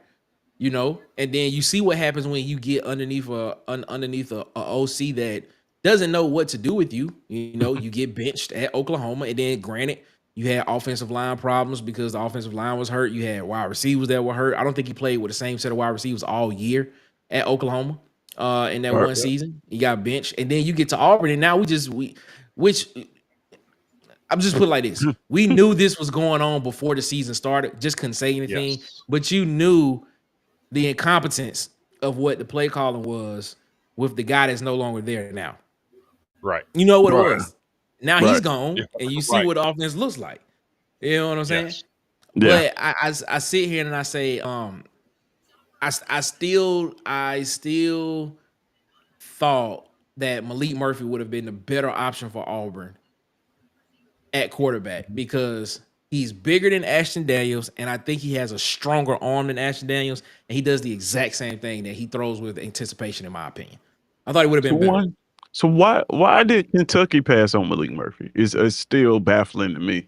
After we passed on him, he went straight down to Kentucky, and they ended up picking Zach Calzada. That's a great question. You got to ask. You got to ask Kentucky that question.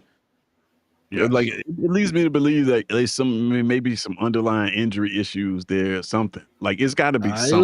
It was some underlying issues for sure, but I don't know if it was injury. Something's going on. Because Zach Calzada, are you at least we got Jackson Arnold. Yeah. Are you suggesting that Malik Murphy might have a little bit of Boo Carter in him? Something. I don't know. Something. You're correct. If you catch my drift, if you understand what I'm saying. Sammy Davis Jr. Say man, say man, right. Say man, I'm very, very pleased about this, man. I just sit here, man, it just is what it is, man. Say man, That's pretty good, Nick. Still working on it. Still working on it, Sammy Davis. Oh man. But guys, man, we are about to head out of here, man. I kept these guys too long already, man. So we just go we gonna head out. I'm gonna check with a few of these in the chat real quick before we get out of here. We got Chris saying, Chris, this is Chip. Chip saying, will Snoops, I think he says Stoops. Will Stoops survive Kentucky? I think he will. I have the answer for that. Okay. If you fire Mark Stoops, he's owed $30 million in buyout. Well, $32 million in buyout. Okay. 90% of it's due within 30 days. God, dog. Woo! That's $30 million within 30 days. He'll be there. That's not counting. Yeah, that's not counting his offensive coordinator, his defensive coordinator, and the rest of the staff. All told, to fire that. All told, that staff would be owed over $100 million if they were fired. 90% doing 60 days. Yes. God. What kind and Kentucky does not have that kind of money laying around. Yeah, I need his. So I'm curious to know who is his You want to bet? Representation. You want to bet on sure it? It's Jimmy Sexton. I'll give you that type of contract is probably Jimmy. I'll give you two names: Jimmy Sexton or Trace Armstrong. One of them. It's got to be. It got to be Jimmy Sexton. Gotta be Jimmy Sexton. I'm looking it up, man, because that is, it's got to be Jimmy. I've never heard of a contract like that. Normally, it's like 30 to 40% due within or half due in 30 days. Never heard of 90% due in 60 days. Man, yeah, Jesus Christ.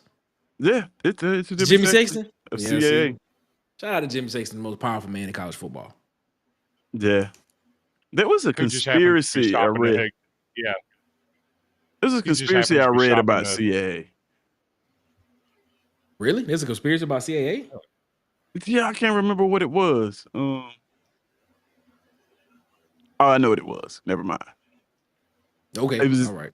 It was that it was that Dylan Gabriel and Kevin Siskansky, however you pronounce his last name, are managed by them. Both. Wow. So they were. It was You get where I'm going with that. Tells you a lot of things, doesn't it? Tells you a lot, doesn't it? But to be fair, we just saw the other guy take the field on Sunday, and he was absolute butt white. It wasn't a fair chance. It was not a fair chance. He looked like Jackson Arnold's NIL sponsor. Come on, not dude wipes. He looked like people. I don't know, man. Like, this is okay. Let's go ahead and let's do this real quick. Let's just go to I don't even want to all right. I mean, he looked at his center and said, "Go this way," and his center went that way, and the defender came in from the other side. He can't read a defense. So okay. All right, I'm just gonna say this small part about this, and then I'm gonna leave. I'm gonna leave it alone. I promise you. This is why I did not, and I never liked the hype that Shedeur Sanders received. And the point that I'm trying to make is now we've gotten to the point where we expect fireworks from a third string, 5th round pick. And it's like, no, he's a third string, 5th round pick. He should look like this until he gets some more games up under his belt. But because we hyped him up so much, we got to make excuses like, oh, he's got no rep with the ones. You know what else didn't have no reps with the ones? Brock Purdy. You know what he did in his first game? Almost 300 yards in the win. He hasn't lost that job yet. You know who else didn't have a rep with the ones? Tom Brady. You know what he is right now? Nope. The GOAT. So like he's not the GOAT. He's not the GOAT. In the conversation. Patrick Mahomes. Sorry. Patrick Mahomes. Stop Guess what? it. Guess what? As a backup quarterback in Andy Reid's systems, he sat behind who? Alex Smith. So that's my point. It's like, man, every single time we talk about quarterbacks, we talk about how important it is for them to sit, learn, and how much time they should take before they just hop on the field. But we done hyped this dude up so much that we expect fireworks when he touches the field. And that's not how any of this works. It's not. This is why I had an issue with all of the pomp and circumstances, all of the retiring jerseys for selling tickets. People are still going to see these Brown games. They don't care how many tickets they sold. They don't care how many jerseys they sell. It's what you put on the field. So now we got this scenario where we got to create all of these different just like excuses because he's not performing at a level that we want to see him perform at. Give the kid a break. Give him an opportunity. Like, don't put all that on him right now. Like, he's in a situation where he just needs to be able to play football, and then maybe he can be great. Right? But when we start doing all this hype and stuff, it ends up hurting the player in the end, right? I bet he wishes the cameras wouldn't on him so much. Every single time they come interview him as a third string quarterback and asking him about some shit that he don't even know about, I bet he wishes that all those cameras wasn't in his face right then, right? So like, man, that's what I'm saying. Like that hype, it has to be substantiated. Otherwise, you end up in situations like this. Mm-hmm. Now we got a whole social media going crazy, talking about whether he got reps with the ones or not, because everybody expected 300 or 400 yards when he stepped the foot on the field. Mm-hmm. And the same people that's saying that thing about he got reps, did he get reps with the ones, are the same people that when he went out there with the twos, you complain because he didn't get to go out there and throw it to the ones. So like, bro, at some point, and I say this about everything all the time, but at what point are we gonna hold him accountable? You got to prepare like you the starter. You don't give me. Do you think the Ravens was sitting over there like, he ain't had no reps with the ones? No, not at all. Man, come on, man. This is football. This is not college football where you're gonna be fighting for. The Ravens were sitting there waiting for him to tell the center to go one way when they knew the defender was coming from the other direction. That's what they were waiting on. But he needs time, man. It's clear he needs time. And it's clear looking at him play, he's not the type of quarterback that you could just drop in the system and then that team is going to be good. Mm-hmm. Mm-hmm. Right. I hope everybody sees that right now, that this is not first round draft pick material. You can say what you want about it. But first round draft picks get into games like this and they're prepared to play. Yes. So like, unless the brakes on that. Here in Tennessee. Well, Cam Ward looked amazing himself. No, he has not. Boy, Cam Ward has made some throws. I was like, man, listen, give him time. Okay, hear me out. Will Levis, his first 9 games as a Tennessee Titan, coming off foot surgery, his first game he stepped on the field and threw 4 touchdowns against the Dolphins. Their first 9 games, when you compare their numbers, Will Levis is better by every statistical metric. And he got ran out of town because he got hurt in year 2. Hurt in year 2 under a new head coach, a new offensive coordinator who made his 5th in 5 years. And they're trashing the guy in Nashville and propping up Cam Ward, who's not showing anything different than we saw out of Will Levis. Yeah, well, when you put it like that, I guess so. But my point is, like, man, you can, when you see Cam Ward play, you see first round draft pick. That's right. fair. You can see the potential is there. And there's nothing about Shador in that game that said first round draft pick. Exactly. And he didn't even have this bad game that everybody's saying that he had. Like he made some throws in that football game where you was like, that's an NFL throw. That right there can win you some football games. They dropped a whole bunch of passes in that game.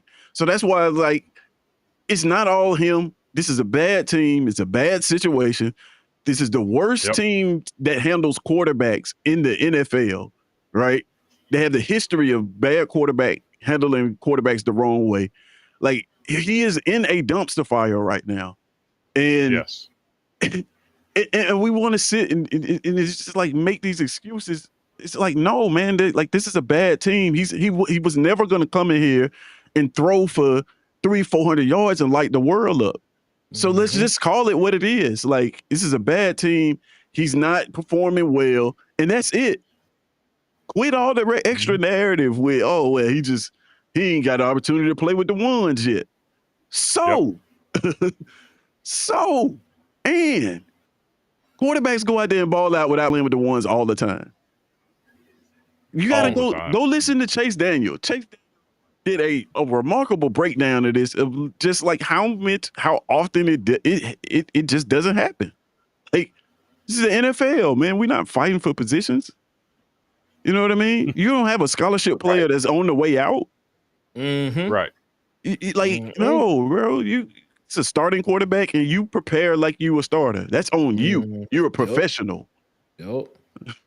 It's not our job to get you ready for this football game. It's your job. You are a professional. You're getting paid good money for this. So, I don't know. That was a little rant out of left field, man. But it was just like, I had to say that, man, because that sounds like one of your little clip shows that you're working on, your exposés.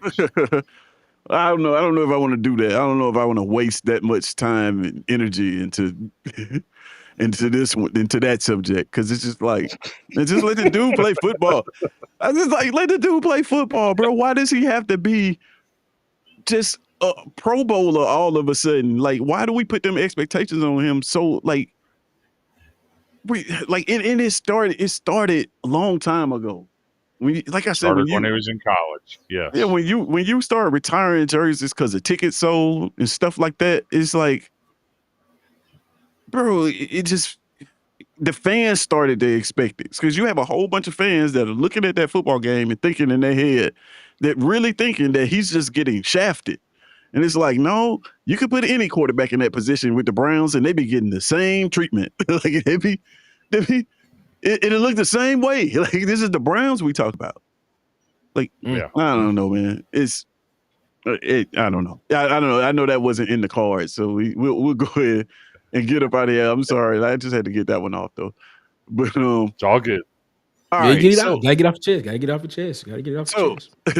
So with that being said, man, let's go ahead and check in again, lastly, for the last time of the day, with the question of the day. And let's see where we stand. Who has the best roster of all the open SEC jobs? Looks like Auburn is winning by a pretty significant amount. Yes. Nobody likes Arkansas because nobody hashtag Art in the chat. But if you hashtag AUB in the chat to vote for Auburn, hashtag FLA in the chat to vote for Florida, and hashtag LSU in the chat to vote for LSU for the best roster of all these open jobs. It looks like a lot of people think that job does go to Auburn. All right. And let's see. Let's get back to this main ranking stage one more time so y'all can see the rankings that we came up with tonight. Please share this episode. And if you're still in the chat, let your voice be heard and tell us how we did on this. And as we always do about this time, guys, I gotta cue the outro. All right. Well, great episode, man. I want to thank you guys for joining me as always, man. And thank you guys in the chat for joining me. This has been a long one. I didn't expect us to be on here this long. But we appreciate you guys for rocking with us, man. Again, if you're over on Twitter and you like this show and you like the content, come on over to the YouTube, hit the subscribe button. And that way you won't miss an episode. And you can become part of the Keyboard Collective and let your voice be heard as we rank these teams and do some other things. We got a lot of more things coming. So I'm gonna let these guys plug their channels and let them know where you can find them at. And we're gonna get on up out of here. So Bandy Chris, tell the people where to find you, my guy. So you can find me on the Golden Broom podcast. We generally air on Tuesday nights at 8:30 p.m. Central Time. We decided not to go tonight because my co-host his wife has a birthday, and his wife is more important than the show. Happy birthday. I'll give him that excuse. But we air on the platform of Villains Media Network. You can find College Sports Villains on anywhere on social media, Facebook, YouTube. The Golden Broom is on Facebook, YouTube, and Twitter. Give us a follow, give us a like. Appreciate you if you come over and chat with us a little bit while we're talking sports in the SEC and across the nation. Yeah, all right, yeah, go over there and tap in with Vandy Chris and Nick Frazier. Tell the people where to find you at, my guy. Hey, man, that's where you can find us at right here on YouTube. Water Cooler Talk Sports on YouTube. That's where you can find us at. On Twitter at CoolerSpot23. We're trying to hit 1,000 subscribers before the end of this year. We're like 130, 140 away from hitting that number. So there you go, man. Follow us there on YouTube at Water Cooler Talk Sports, and on Twitter, follow us at CoolerSpot23 on Twitter. I tell you, man, come over there, have a great time. We talk that college football, that Auburn football, that SEC football. Man, we have a great time. We have great conversations. We also talk music over there, well, apparently. It's also, man. But also, man, shout out to the WNBA, man. WNBA is going to have new collective bargaining come out. Ladies are going to get the max player now. They could be more than one max player on the team. They'll be making $1.1 million a year over in the WNBA, man. So shout out to those young ladies over there, man. And the league minimum is going up. It's going up. It's going to go up every year. I think it's starting at 220, and I think it'll cap out at 460, which is what the league minimum will be. So shout out to the WNBA, man, for getting that, for getting a piece of the pie. Shout out to them. Yeah, facts. That's huge, man. That's huge. All right, man. So yeah, make sure you guys go over there and tap in. Like I said, DC had to leave, but make sure you go tap in with Auburn Addicts TV on YouTube as well. And I think it's Auburn. Isn't it Auburn? I think it's Auburn_Addicts on Twitter, if I'm not mistaken. But yeah, go tap in with Auburn Addicts. My guy DC over there. And like I said, show all these guys channels some love. Appreciate you guys for joining in. And again, like I said, if you have not subscribed to the YouTube channel, come over and give us a subscription, man. That way you won't miss any of this content. And yeah, if all hearts and minds are clear, man, we're going to head out of here. And as always, it's SECZN, and we are out. Anchor down.